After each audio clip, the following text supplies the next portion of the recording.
Curious lang ako, Yuko. Dun sa intro ng mga pro players natin, sino yung palagi mong pinaka-maangas, malakas yung dating?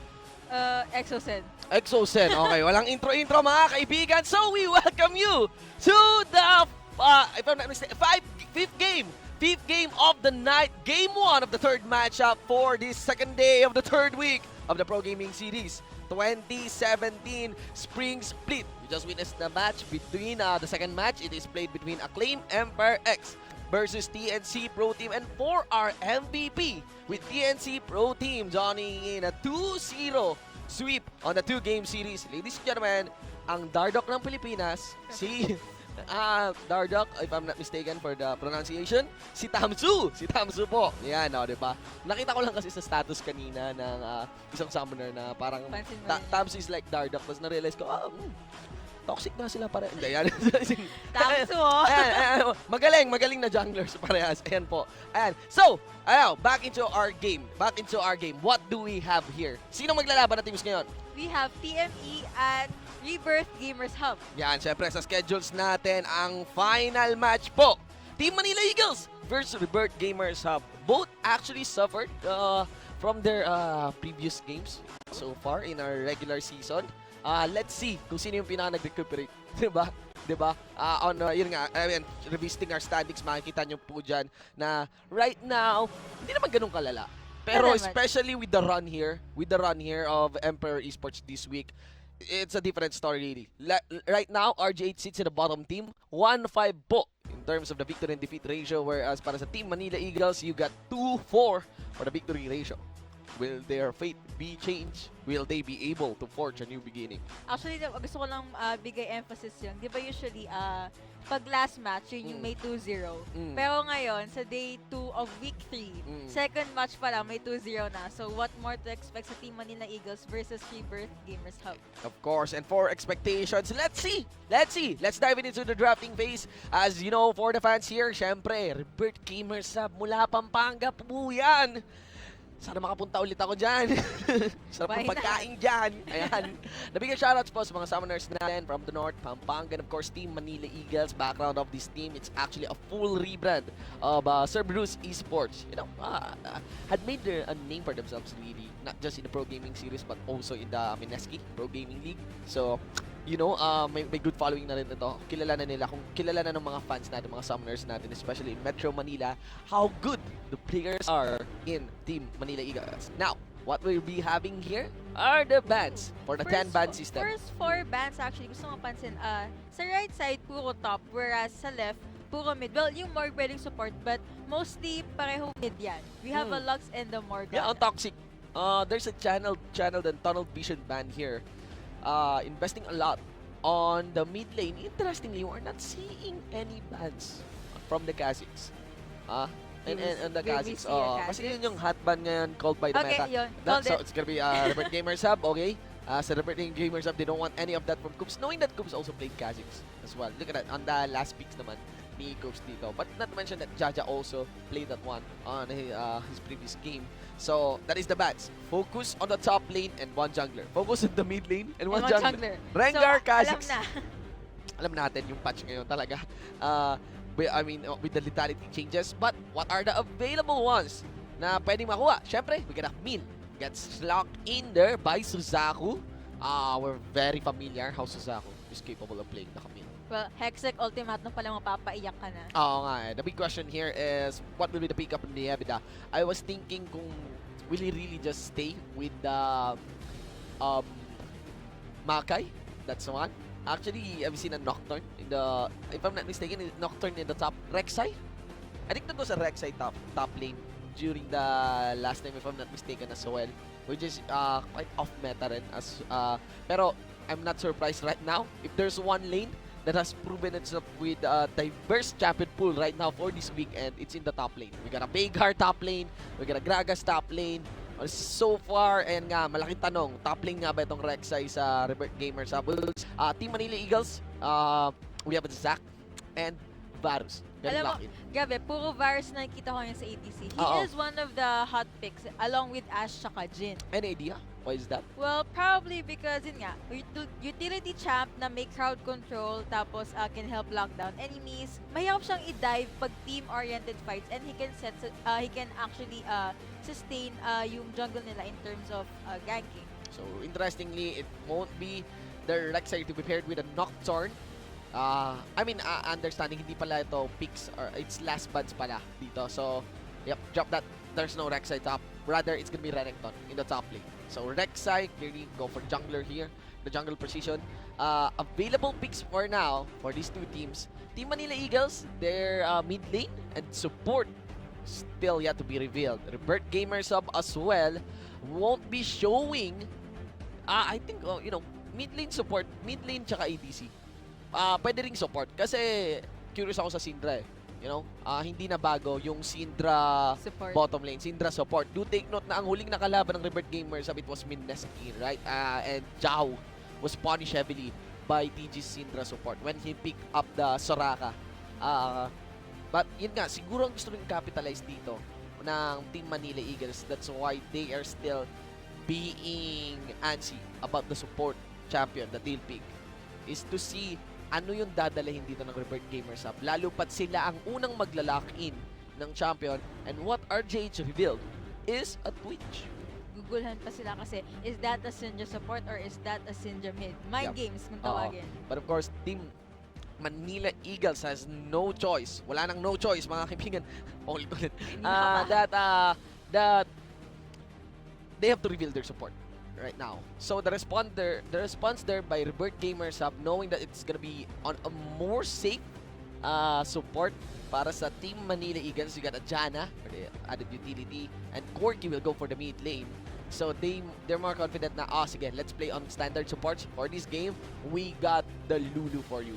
Let's not forget na picks damage ngayon ni Lulu ay 15 to 117 from 9 to 105. And yung Glitter Lance mana cost niya, 50 to 70 na from 60 to 80 last time. What do you think are the manifestations of this changes mula sa patch na to? Spam, Glitter Lance, and more ang sakit ni picks moments. Clear when it comes to the follow-up. I think, when it comes to the damage over time nga naman, na pwedeng damage over time, in-assess na hindi poison like the recurring damage mula dun sa Twitch. Well, may poison nga din si Twitch. Plus, of course, the upfront damage nga ng normal hits dito. The passive of the Lulu. That's gonna be big. That's gonna be painful for Team Manila Eagles. Against Team Manila Eagles. But of course, you have the shield really for Marky. But, yan. Kailangan nilang yes, it's understandable then. Kasi there's a lot of damage really that is being brought onto the table by Team Manila Eagles. So yeah, why not embed that with added utility? For our player statistics, ladies and gentlemen, what we're gonna feature you is the match in the mid lane. It's gonna be Trevor and Toxic. You could observe there that they have pretty synonymous stats KDA-wise, but on the gold per minute, makikita natin na malaki-laki. May edge si Trevor. Yung lamang dito ni Trevor. 388 against 364. That is, again guys, gold per minute. In terms of kill participation and also the KDA, not much. That is true. Well, looking na mas may advantage si Trevor pagdating sa kill participations, I think that means mas nag-roam siya. Well, as a mid na nag-roam, it could be really useful kasi you have the jungle to back you up. Yeah, right now 1-5 nga muli ang Rebirth Gamers. So, this is a crucial game for them. It would be very ideal na maging 2-0 po to para sa representative po ng Pampanga. So let's go on this game 1 of the third match here in day 2, the third week of the Pro Gaming Series 2017 Spring Split. Team Manila Eagles on the blue side versus Rebirth Gamers Hub on the red. gaming.youtube.com/phgarena/live. Sa mga viewers po natin, maraming salamat po sa panunod. Sa mga viewers din na gusto maki-interact at makipag-usap para sabihin nyo kanilang insights tungkol sa laro. And of course, with the other viewers as well, be sure to log in your Gmail accounts. Actually, kanina, di ba last cast, na-mention mo yung ang ganda ng effect na dumaan sa mid. Tapos kanina dumaan kay Corky tsaka kay Senior, tapos na-realize ko, ang badass ng effect na yun. Yung dumadaan sa mid, tapos na-highlight yung 2 mid champions. Yes, of course. Now, understanding the Keystone Masteries here, nothing out of the ordinary, really. Rek'Sai having Courage of the Colossus. I'm just really curious what is the future of this new Keystone Mastery. It seems like every time, tong mga Keystone Masteries na to, merong hot na Keystone Masteries that, in my opinion, greatly shifts the meta. And for so far in the Season 7, it is Courage of the Colossus.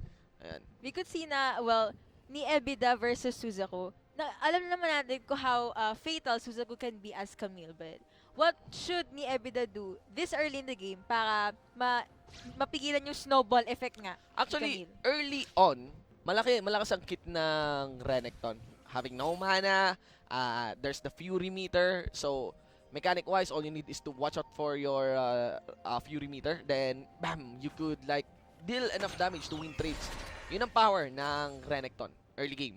The big question really is when it falls off. You know, mas may decent scaling ang karamihang duelist compared to Renekton, because Renekton is very prone to kiting. But not to mention that this is the core key that he has to deal with bandang late game, and also the damage to be dealt here by Varus and a lot of crowd controls that comes in from Shadow. So, what can be done here by Niebida? Dominate this top lane. Capitalize on the early game advantage na meron at least ang Renekton. Well, yeah, that's true. Jaja as Renekton can be super useful nga. Jaja as of course, yung jungler, Jungler. bumisita para sa pagbisita niya.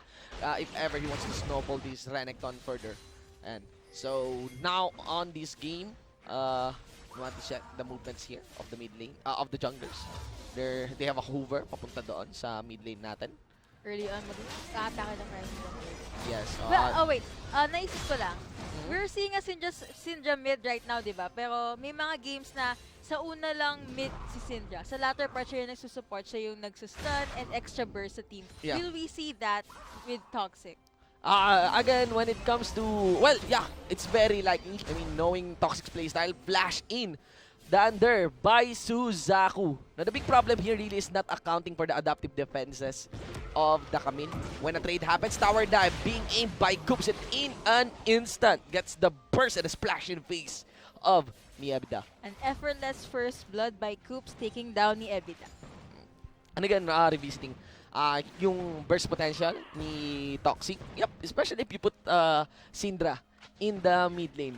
The big question here really is how they rush their items, or if ever there's a lead that is taken early on that would allow Toxic to like continuously visit and put pressure in this bottom lane, kasi ang taas talaga ng kill potential niya, especially against champions like Varus and Janna.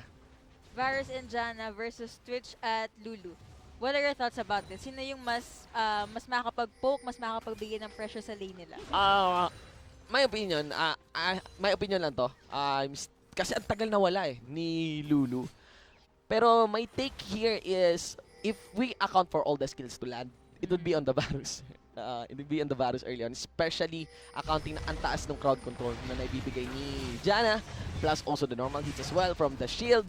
Even if we account for the Twitch poison and also the Lulu's improved picks damage back at accounting for 7.2.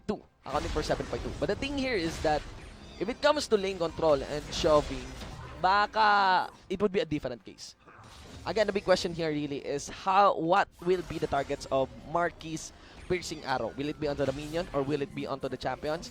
And I think it's more intuitive, land it really on the minion, get that early wave clear, because right now you could see here that the bottom duo of Rebirth Gamer Sub is getting shoved in. Pushing, they're really doing a great time pushing that sa lane, and actually di ko sambang maligto sa wave clear point mo about kay Varus, which is really true, using yung Q nga niya. And it does give more poke. They're really doing a good, they're really good when it comes to shoving this early into the game. So right now, the vision, totally no idea na nandito si Coops. They would be wise though. I think it's understandable for these laners to not face check, but Coops won't be wasting anything. Elastic Slingshot connected, full damage mula kay Kinzon. Follow up, one final kill, gets the kill on Kinzon. That's how it is done, shown here by Team Manila Eagles. 2 kills for TME this early into the game, and we will see how RGH will answer with that kind of aggressiveness. Of course, Play Seeker spotted out Suzaku as well in the top lane. Coops is very confident really to commit for that engage in the bottom lane, knowing that Jaja is somewhere around in the top lane. It's a different story though here in the mid lane as Coops will be visiting the second elastic slingshot, connecting, not getting the kill, but getting the flash burn away from this mid laner of RGH. Di ba gabi yung dalaw ni Coops from jungle? Gotta comment that that's the main reason bakit mas mataas nga yung kill participation niya compared kay Judge. Of course, can be said here, interestingly, the build path here of Trevor, and it's intuitive din naman, go for the Hexadrinker. But, can be said na, may delay din sa Trinity Force mid-game power spike ng Corki.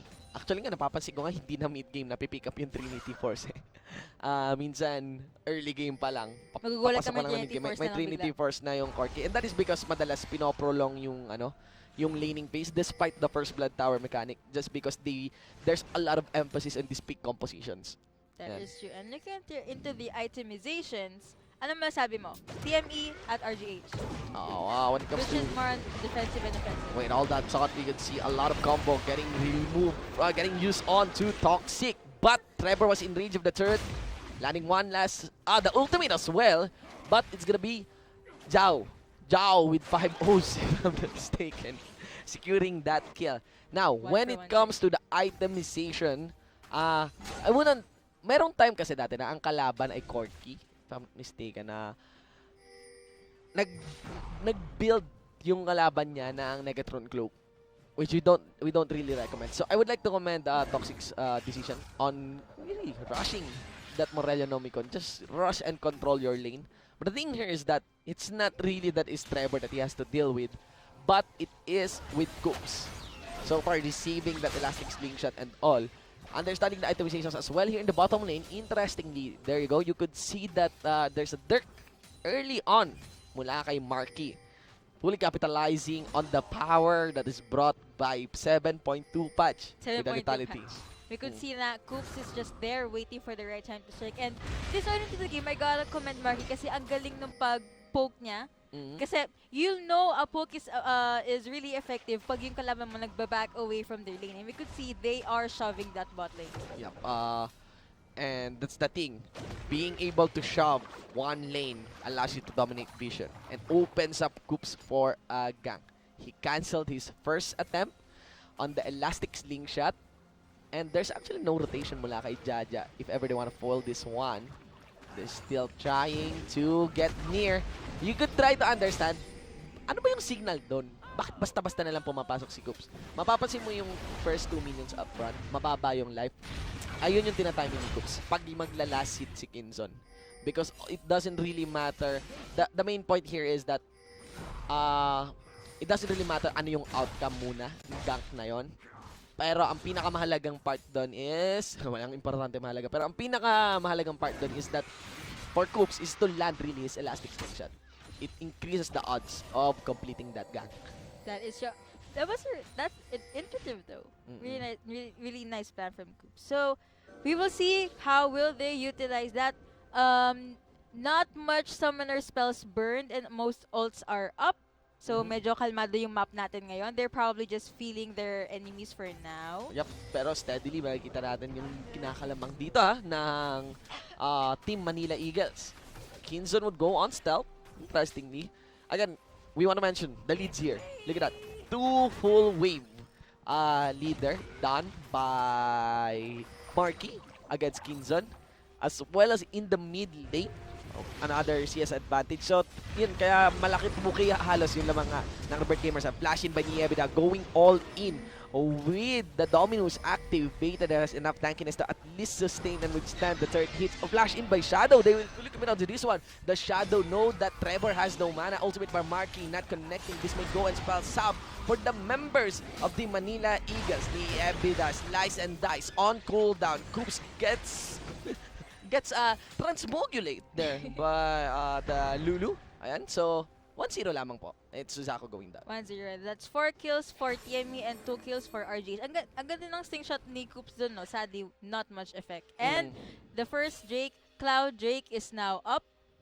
You can see as well how Rebirth Gamers have is intuitive in building vision agad dito sa Cloud Drake, making sure that no matter what the case, they have an idea of what the plan is when it comes to this side of the river, when it comes to this lower side of the river. Now, on this game, could be said as well, itemizations muli, got a page being built here by Niebda. It would be intuitive to think na Black Cleaver yung bubuuin dito ng Renekton natin.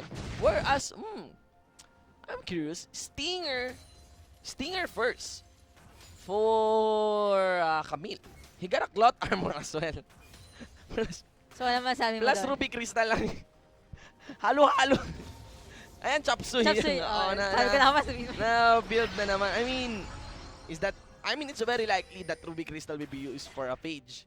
Because Trinity Force works really nice and scales really, really nice with the Camille. I think this is a Ninja Tabi as well. So depende kung ano lang yata yung ma-pick up muna ni Suzaku dito pagkamatay niya. I think yung death niya rin dito yung nag-result onto having this items, on this kind of itemizations being brought to the table by Suzaku. Now, on the head-to-head matchup, you got Coops, you got Jaja. KDA nila, they're really on par. 2.5, 2.5.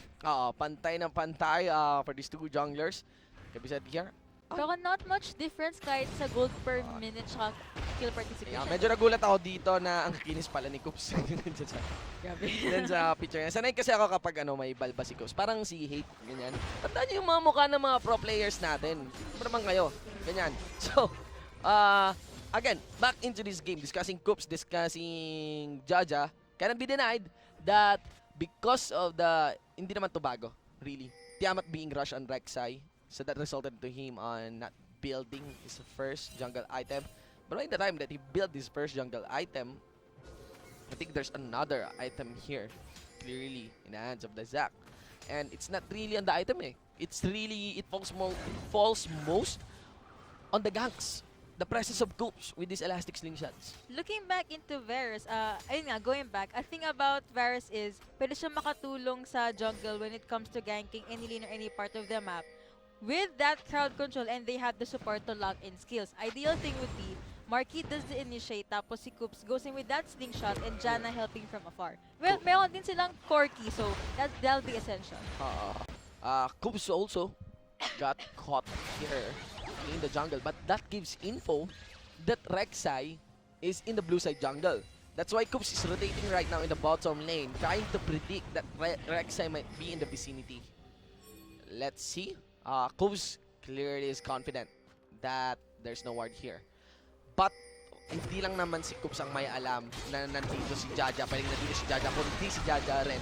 Xiao now will be forced to use his ultimate, shifts their target. TME on Kizon, double teleport, ladies and gentlemen. Will there be any casualty? Piercing arrow didn't connect. Toxic yet to use his ultimate. Gets the scattered away on the two members ng TME dito. At mukhang steady lamang po tayo. 113 onto Coops. And in the end, the result there is Trevor in the mid lane being left to push this mid lane outer turret. That is true. And well, hindi man natuloy yung tension doon, Trevor was able to, get a bit more shove sa mid lane.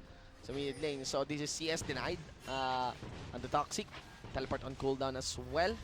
Do take note na mataas ang combat and dueling potential ni Trevor. If you want to consider that there is the exhaust on his summoner spells. Can have but look sa jungle though. For now, I think Coops tsaka Jaja are neck to neck.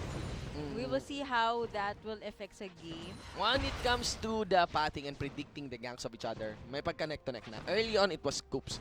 But wait a minute, guys. You could see there is the link to our search and win promo. Be sure to type that one on a new tab and follow in the instructions and get a chance to win a mystery gift sa mga summoners natin na, ayan, Jepoy Dizon, mga kaibigan ko, sakaling di man po kayo manalo, isihan nyo lang kasi lahat ng nag-participate still has a chance to win a mystery gift. Again, paunahan po yung link na yan, pero sa lahat ng mga nag-register, yung last mystery gift po namin, hindi yun paunahan. Random chance yun on the summoners, all summoners that participated in the search and win promo.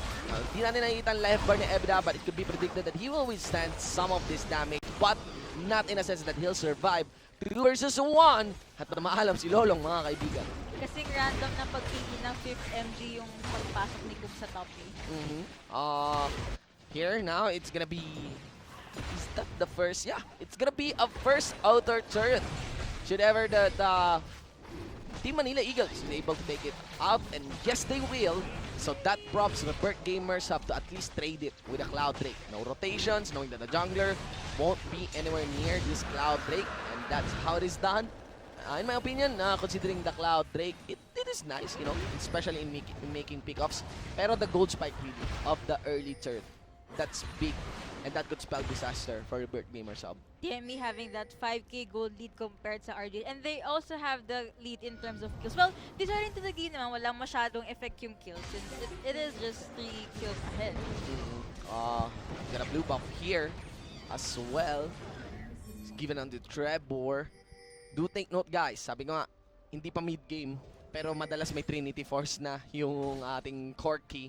You can see here na, ayan, mahaba-haba pa yung laning pace natin. If ever Corki wants to influence this bottom lane, he is very capable. He has enough power. And take note, he has durability. Actually, yun nga, paisip ko si Corki, think about durability tower, tsaka yung mahiwagan niyang just going all over the map. Well, Mahiwagang? Spray yung tawag ko dun eh. Okay, Gatling gun. See, does look like a spray anyway. Preferably, I think it'd be nice kung sa bot nga, magagang si Corki since they have the Garena to sustain and Var's helping from the back lane. Of course. Clearly the available objectives here with a Cloud Drake gun. I'm not so sure if will there be any proactive. I'm not predicting as well, especially with the conditions na mapa natin na merong rotate para sa referral because we consider them as an objective as well. It is in this bottom lane. It's now time. Mukhang TME. We observing Marky's movements here that is really putting a lot of pressure in dealing damage to this turret. The turret to be low enough if ever the decision is to be made to dive the members of Rebirth Gamers Hub. Let's not forget na while they were shoving earlier, si Jaja nag-aabang lang kanina, but ngayon nag-rotate na si Jaja. There's a okay, recall. Not much pala fly away. Yeah, there's a recall done here by Syndra. Nagpakita lamang pero kinancel niya. I would really recommend for Syndra to anticipate this gank at least in the bottom lane, or rather maybe go all in this bottom lane. Here comes the teleport. Toxic may join this fight. Elastic slingshot won't touch. Kinzon gets the flash burned though. Toxic will go for the backline. It scoops rather that way in for Kinzon. Munson gets used. Now members of TME are running for their lives. Ni Ebida running and chasing members here of TME. Who will respond? 4v3 as Corki Trevor is putting pressure as members of TME are aiming to go to destroy 2 inner turrets. The pressure is on and clearly this fight is losing into the hands of Rebirth Gamers Hub. I think it was really nice na nag-back away sila given na Zhao was the first one to die. So walang makakatulong when it comes to wild growth. Oo nga, full committance. Ayun ang kailangan dito ng Rebirth Gamers Hub. Because right now, ang basa ng Team Manila Eagles, they are confident enough not to respond in the bottom lane. So Zaku has a teleport. Did not teleport in the bottom lane just because of the call na, I mean, tama yung basa nga nila doon sa Rebirth Gamers Hub na no, push nyo lang yan. Dalawang inner turret. I mean, kahit mapatay tayo ng isa, mapatay lang tayo ng isa dito, worth pa rin yun. Nagpapalakas ng si Zaku ngayon. But wait till his presence is felt all over the map. And it will be. In Trinity Force completed. Tiamat completed as well. Right now, the only available turret outside the base of the Rebirth Gamers Hub is the inner bottom lane turret. So, the next objective here, really, by Team Manila Eagles is to put vision on the jungle of Rebirth Gamers Hub. Then, take out key members. Taking out key members, bam, it could be an inhibitor turret or even a Baron. That is true. Chain reaction, ika nga nila. So, we will see how TME will utilize that advantage since, habi mo nga, they were able to take down 5 towers. Turrets, rather. Obviously, napakalaki ng lamang ngayon ng Team Manila Eagles. Falls on a 10 gold lead. But I want to emphasize more not on the gold lead but rather on the map control and pressure that they are bringing against Rebirth Gamers Hub. Aside from map pressure, look at that CS though. Yung CS ni Coops 114 to Jaja is just 76. Yeah. That lead though. Efficiency of rotations as well. Sa CS, actually sa junglers, medyo erratic i-compare yan. Pero pagdating sa itemizations, look at that. Yeah, may full visage one of the nice score ay para sa isang stack.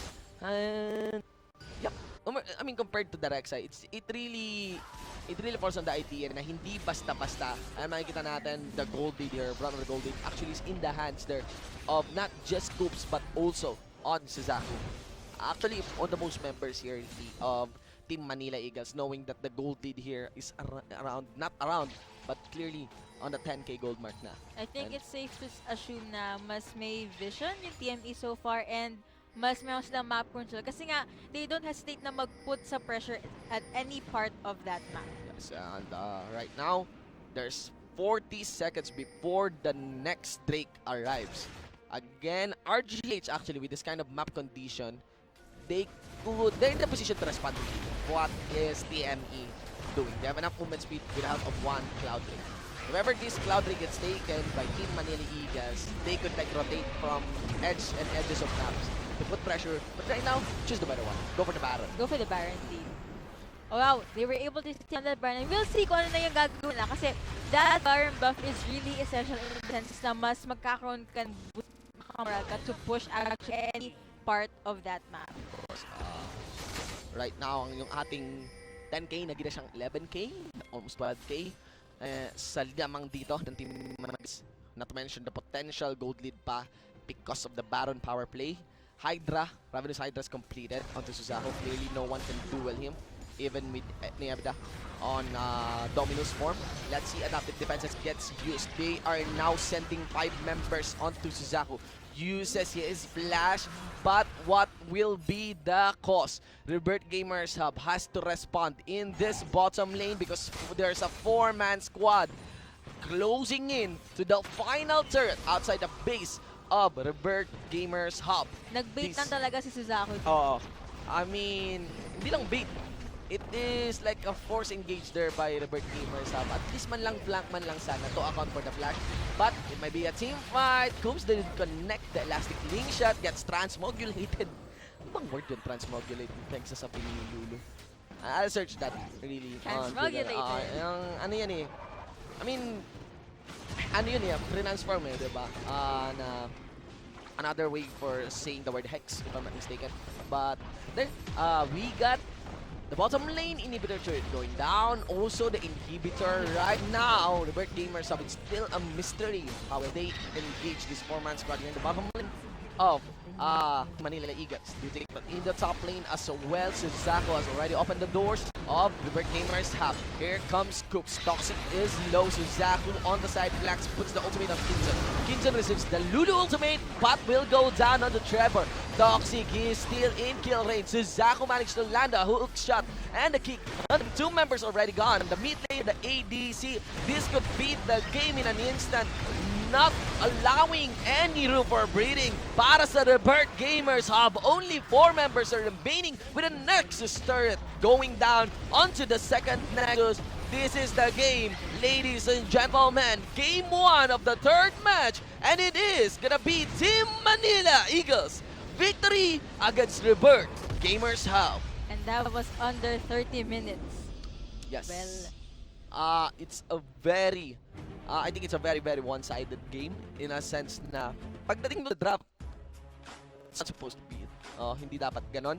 I think composition-wise, there is a fighting chance really for the Rebirth Gamers Hub, even rolling that kind of composition. It's just that if I want to consider the lanes, I think all lanes went south.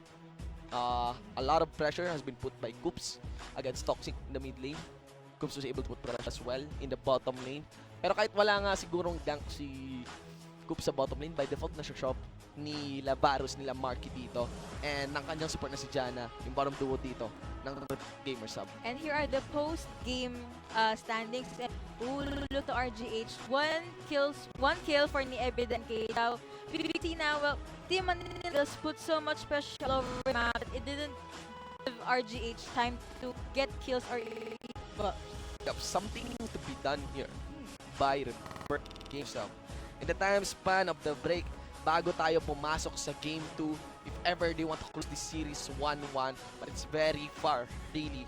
You know, this is not just a matter of mechanics. I think this is something team-centric team-centric. They need Decision to making as well. they need to take a breather. Kailangan nating lumaban. Regroup. Ayun yung kailangan. Ayun lang natin from Paranga. If I'm gonna be the one to advise, kailangan nila lumaban clearly. At least show heart kasi yung game na yun, it's pretty big and I feel like Rebirth Gamers are just allowing Manila Eagles poke through the bits to do what they want. You can actually get their plan through them. I mean, just kung ano man yung binaon dito na Team Eagles, they're doing it. And I don't think Rebirth Gamers have failed to stop that. It's just that parang they are not in the condition, okay, team-wise to stop that. We'll see what will be the adjustment. We'll see what will be the adjustment on the second game of our third match. With your shoutcasters for that game. Ako po si Shibu! 1-4 and kasama ko po syempre si Yuko. Biggest shoutouts to our viewers there on our YouTube channel as well on Facebook. This is day 2 of the third week for the Pro Gaming Series 2017 Spring Split. We'll see you guys on the next game. Played. Here comes Teleport. Toxic may join this fight and last solution won't touch Kinson gets the flash burn. Oh, Toxic will go for the backline. It's Combs rather than Sun gets used.